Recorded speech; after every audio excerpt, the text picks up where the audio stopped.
నిరీక్షణ prayer house మరియు centre సంఘముల తరపున ప్రభు అయిన యేసుక్రీస్తు శ్రేష్టమైన నామంలో మీ అందరికీ నా ప్రేమపూర్వకమైన వందనములు.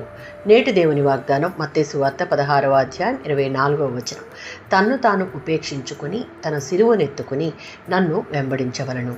మత్తయి సువార్త 16:21. యేసుక్రీస్తు తన శిష్యులతో తాను యెరూషలేములో బాధపడతానని, మరణిస్తానని, 3వ దినమున తిరిగి లేస్తానని చెప్తున్న సందర్భంలో పేతురు దానిని విని యేసుక్రీస్తును ఆపడానికి ప్రయత్నించాడు. అప్పుడు యేసుక్రీస్తు తనను వెంబడించడం అంటే ఏమిటో స్పష్టంగా ఈ వచనంలో బోధించాడు. ఈ వచనం 3 ముఖ్యమైన ఆజ్ఞలను తెలియజేస్తుంది. మొదటిది, తనను తాను ఉపేక్షించుకోవాలి, అనగా మన స్వార్థం, మన ఇష్టాలు, మన గర్వంని విడిచిపెట్టి పూర్తిగా దేవుని చిత్తానికి లోబడడం. రెండవది, తన సిలువను ఎత్తుకోవాలి. సిలువ అంటే బాధ, అవమానం, త్యాగం.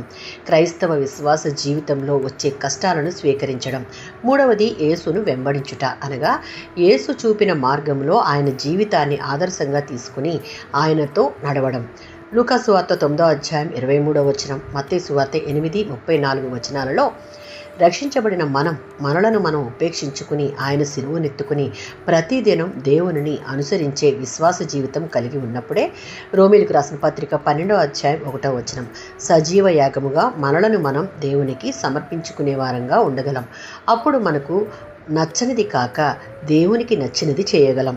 విశ్వాసం వలననే కష్టాలను తప్పించుకునే వారంగా కాక ఎదిరించి నిలబడగలుగుతాం. అప్పుడు మాత్రమే ప్రతిరోజు సంపూర్ణ సమర్పణతో క్రీస్తును అనుసరిస్తూ మన జీవితాలను దేవునికి అర్పించగలిగితే మన కొరకు ఆయన దాచి ఉంచిన ప్రతి ఆశీర్వాదం సొంతం చేసుకోవడమే కాదు, ఇతరులకు ఆశీర్వాదంగా ఉండే అనుభవాన్ని పొందుకుంటాం. ఆమేన్.